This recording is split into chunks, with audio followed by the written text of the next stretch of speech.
প্রিয় দর্শক শ্রোতা, আসসালামু আলাইকুম এবং অফুরন্ত শুভকামনা সবার জন্য। প্রধানমন্ত্রী তারেক রহমান 17 বছর যুক্তরাজ্যে ছিলেন, এই তথ্যটি পুরনো, আমাদের সবার জানা আছে। তো 17 বছরে সেখানকার অনেক কিছু তিনি দেখেছেন, শুনেছেন, অভিজ্ঞতা নিয়েছেন এবং কিছু বিষয় হয়তো অভ্যাসগতভাবে তার মধ্যে রয়ে গেছে। আর এটি স্বাভাবিক।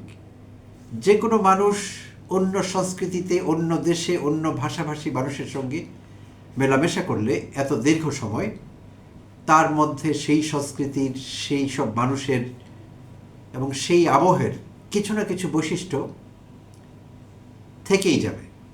না চাইলেও আপনি অর্জন করতে বাধ্য হবেন, প্রিয় দর্শক শ্রোতা। সো তারেক রহমানের মধ্যে এমন কিছু বিষয় আমার কাছে মনে হয়েছে, এটি আমার ব্যক্তিগত অভিমত, ঢুকে গেছে এবং এইটি হ্যাবিচুয়াল হয়ে গেছে তার জন্য, অর্থাৎ অভ্যাসগত ব্যাপার। তো তার মধ্যে একটি হলো, তাকে প্রকাশ্যে কেউ প্রশংসা করলে তিনি সেটি পছন্দ করেন না। সেটি তিনি যেদিন দেশে পা দিয়েছিলেন সেদিন থেকেই বুঝতে পেরেছিলাম। আর এর বাইরেও বিভিন্ন সময় বিভিন্ন কর্মসূচিতে, বিভিন্ন বক্তব্যে তিনি উল্লেখ করেছেন সেটি। ব্যক্তিগত প্রশংসা তিনি পছন্দ করছেন না। তো যেটি বলছিলাম, এটি হয়তো তার মজ্জাগত হয়ে গেছে এবং তিনি খারাপ ফিল করেন, অপ্রস্তুত মনে করেন নিজেকে যখন কেউ তার প্রশংসা করে। তো তিনি সকলকেই সতর্ক করেছিলেন যে তাকে বিশেষ সম্বোধনে অভিষিক্ত করবার দরকার নেই, যেমন মাননীয়, মান্যবর এইসব বলতে বা এইসব বলে সম্বোধন করতে নিষেধ করেছিলেন। এর বাইরেও বিভিন্ন আচরণে তিনি সেটি প্রকাশ করেছেন। আমি আমার একাধিক এপিসোডে বলেছি কথাগুলো। তারপরও কেন যেন তার দলের নেতাকর্মীদের সেটি বিশ্বাস হয় না, বিশেষভাবে সংসদ সদস্যদের এবং সংসদ সদস্যদের মধ্যে যারা প্রভাবশালী বা মন্ত্রী বা হুইপ, তাদের বোধহয় আরও কম বিশ্বাস হয় তার সেই কথাটি।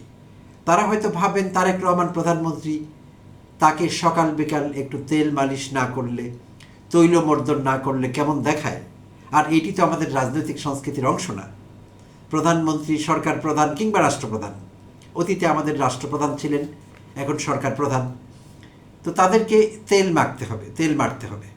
তো এটি তারা ধরেই নিয়েছেন। আর তেল মারার অভ্যাসটি তাদের দীর্ঘদিনের, বহুদিনের চর্চা। হঠাৎ করে তারা কি করে বন্ধ করবেন?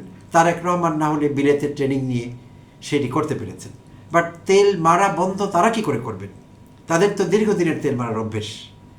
তাই তারা হয় তারেক রহমানের কথার উপর আস্থা রাখেন না, অথবা রাখলেও দীর্ঘদিনের অভ্যেসবশত হ্যাবিচুয়ালি তারা সেই তেল মারা শুরু করেন যখনই ন্যূনতম সুযোগ পান। প্রিয় দর্শক শ্রোতা, একটু পেছনে ফিরে যাব দু একটি উদাহরণ দেওয়ার জন্য, সেটিও আসলে পুনরাবৃত্তি হবে। আপনারাও জানেন, আমিও আমার বিভিন্ন বক্তব্যে বলেছি, এই তেল মারাদের মধ্যে তখন বিএনপি সরকারে আসেনি, 2025 সালের কথা। 2025-এর কোনো এক সময় বিএনপির বরকতুল্লাহ বুলু তিনি বলেছিলেন তারেক রহমান সম্পর্কে, তখন তিনি বিএনপির ভারপ্রাপ্ত চেয়ারপারসন তারেক রহমান, তখনও তিনি যুক্তরাজ্যেই ছিলেন, দেশে আসেননি। তখন বরকতুল্লাহ বুলু বলেছিলেন তারেক রহমানের নাম নিতে হলে অজু করে নিতে হবে।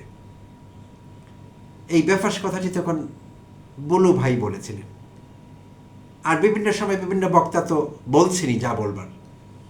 তো প্রিয় দর্শক শ্রোতা, এর মধ্যে এখন আবার নতুন রেকর্ড তৈরি করলেন চিফ হুইপ নুরুল ইসলাম মনি। তিনি এই তেল মারাদের সবাইকে ডিঙিয়ে কিছুটা আগে বেরিয়ে গেলেন। যেহেতু তিনি চিফ হুইপ, তাই তার তেল মারলেও সেটি হবে বড় আকারের, ম্যাসিভ এবং উল্লেখযোগ্য হতে হবে। চিফ হুইপ হিসেবে তাকে একটু বড়ত্বের ব্যাপার আছে, সেটি তো দেখাতে হবে। সো নুরুল ইসলাম মনি তেমনই একটি তেল মর্দন করলেন তারেক রহমানকে, আমাদের প্রধানমন্ত্রী তারেক রহমানকে। সেটি আজই সোমবার 24 আগস্ট তিনি বক্তব্য রাখছিলেন জাতীয় প্রেস ক্লাবে। আর উপলক্ষটি ছিল জাতীয় কবি কাজী নজরুল ইসলামের 50তম মৃত্যুবার্ষিকী। আর সেই অনুষ্ঠানটি আয়োজন করেছিল জাতীয়তাবাদী সাংস্কৃতিক দল। সেখানে বক্তব্য রাখছিলেন চিফ হুইপ। তিনি তার বক্তব্যে তারেক রহমানকে প্রশংসায় ভাসালেন। আর সেই প্রশংসাটি শুধু প্রশংসার মধ্যেই সীমাবদ্ধ ছিল না, তৈলমর্দনে রূপান্তরিত হয়েছিল এবং কিছুটা শ্রুতিকটুভাবে। আমার কানের কাছে সেটি খুব খারাপ লেগেছে। তারেক রহমান নিশ্চয়ই অনেক লজ্জিত হয়েছেন, অকওয়ার্ড ফিল করেছেন, বিব্রত বোধ করেছেন। কিন্তু এই তৈলমর্দনে নুরুল ইসলাম মনির কোনো লজ্জা হয়েছে কিনা, তিনি বিব্রত বোধ করেছিলেন কিনা বক্তব্যের পরে হলেও সেটি আমরা হয়তো জানতে পারবো না। তাই দেরি না করে আপনাদের সঙ্গে শেয়ার করে ফেলতে চাইছি মনি কি বলেছিলেন তার বক্তব্যে। প্রিয় দর্শক শ্রোতা, যেমনটি বলছিলাম, অনুষ্ঠানটি যেহেতু আয়োজন করা হয়েছিল আমাদের জাতীয় কবির 50তম মৃত্যুবার্ষিকী উপলক্ষে, তাহলে বেশিরভাগ কথাবার্তা কবি কেন্দ্রিক ছিল। তাই কবির সঙ্গে তারেক রহমানের একটি সাযুজ্য, একটি সাদৃশ্য খুঁজে পেয়েছেন মনি। এক্স্যাক্টলি তার মুখ থেকে শুনতে চাই তার বক্তব্যে তিনি কি বলেছিলেন। মনি বললেন, নজরুল তার সৃষ্টির মধ্য দিয়ে মানুষের মাঝে বেঁচে আছেন, আর আমাদের নজরুল হলেন তারেক রহমান। আচ্ছা, ব্যাখ্যা দিয়েছেন তিনি। আমরা প্রতিটি ঘরে সারা দেশে নজরুল খুঁজি, আমাদের একজন নজরুল আছেন, আমরা হয়তো তাকে দেখতে পাই না, কিন্তু তাকে চিনতে না পারলে আমাদেরও ভুগতে হবে। তারেক রহমানকে একজন সহানুভূতিশীল মানুষ হিসেবে তিনি উল্লেখ করেন। বাংলাদেশ এমন একজন মানুষ পেয়ে ভাগ্যবান, সেই কথা বলতে তিনি ছাড়েননি। আচ্ছা, এমন একজন নজরুল আর জন্মাবেন না। আমরা যদি এই নজরুলকে হারাই, বাংলাদেশ আরেকজন নজরুল পাবে না। শহীদ জিয়ার সঙ্গে তারেক রহমানকে কম্পেয়ার করেন তিনি এবং বলেন শহীদ জিয়াউর রহমানও ছিলেন, শহীদ রাষ্ট্রপতি জিয়াউর রহমান আরেকজন নজরুল। সেই নজরুলকে হারিয়ে আমরা দীর্ঘ 15 বছর স্বৈরতন্ত্রের অধীনে পড়ে গিয়েছিলাম। তো এখন আমরা যদি আবার এই নজরুলকে হারাই, তারেক রহমানের কথা বলছিলেন, তাহলে আমরা কখনোই আর স্বৈরতন্ত্র থেকে বেরিয়ে আসতে পারবো না। তো বক্তব্যে আরও তিনি বিরোধী দলের সমালোচনা করেন জ্বালানি এবং বিদ্যুৎ প্রসঙ্গে। তিনি উদাহরণ দিয়ে বলেন যে আমাদের যেটি ফিলিং স্টেশন বলি আমরা, স্থানীয়ভাবে প্রচলিত কথা পেট্রোল পাম্প, সেই পেট্রোল পাম্পে দীর্ঘ লাইন দেখা যেত। হঠাৎ করে 2-4 দিনের মধ্যে সেই লাইন উধাও হয়ে গেল। কেন হলো? তেল কি আকাশ থেকে পড়েছিল? জ্বালানি কি আকাশ থেকে পড়েছিল? পরিস্থিতি স্বাভাবিক হয়ে গেল। সেইটির পেছনে নিশ্চয়ই কোনো ষড়যন্ত্র ছিল, কেউ কলকাঠি নেড়েছে। বিদ্যুতের ব্যাপারে তিনি একই কথা বলেছেন যে যারা বিদ্যুতের জন্য রাস্তায় নামছেন, প্রতিবাদ করছেন, তারা হারিকেন জ্বালিয়ে সামনে প্রতিবাদ করছেন, তাদের পেছনে ফ্যান ঘুরতে দেখা গেছে। তো এগুলো পুরনো কথা, গণমাধ্যমে বিষয়গুলো এসেছিল। তো সেই সব প্রসঙ্গে তিনি মূলত বিরোধী দলকে এক হাত নিয়েছেন, তা তিনি নিতেই পারেন। আচ্ছা, তো তিনি তার বক্তব্য শেষ করেছেন ঐক্যবদ্ধ থাকবার আহ্বান জানিয়ে। তিনি বলেছেন আমরা সবাই ঐক্যবদ্ধ থাকব আর এই নজরুলের বাঁশির সুর শুনব। প্রিয় দর্শক শ্রোতা, আপনারা কিভাবে দেখছেন বিষয়টি?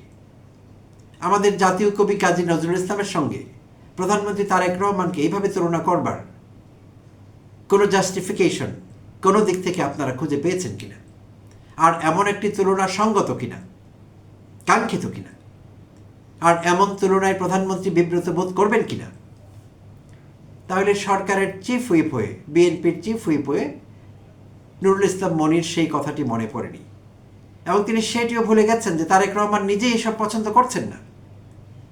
তেলবাজির বিরুদ্ধে নানাভাবে তিনি বক্তব্য রেখেছেন, বাট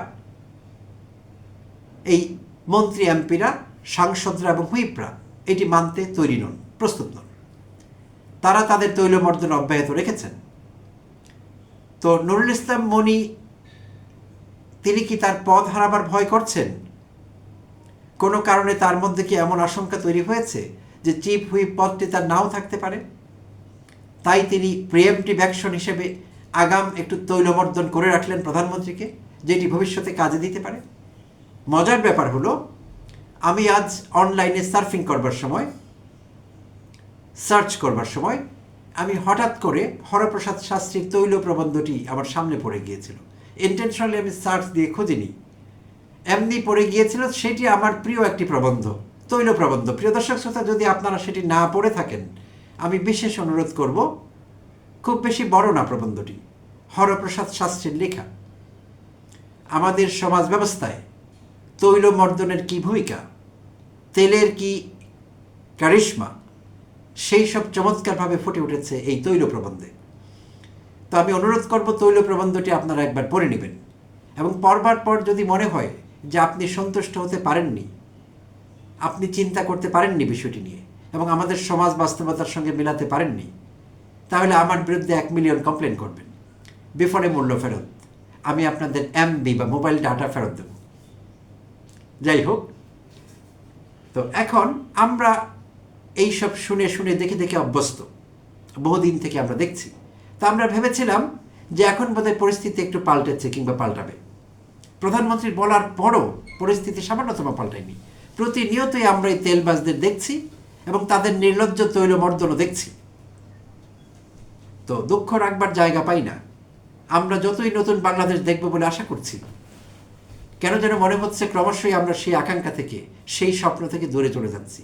কারণ তেলবাজদের সংখ্যা ক্রমশ বেড়েই চলেছে। এর থেকে আমাদের কবে মুক্তি, সেটি ভবিতব্যই হয়তো জানে। প্রিয় দর্শক শ্রোতা, অনেক অনেক ধন্যবাদ জানবেন সঙ্গে থাকবার জন্য। আর আপনি যদি প্রথমবার আমার চ্যানেলটি ভিজিট করছেন, তো দয়া করে সাবস্ক্রাইব করবেন।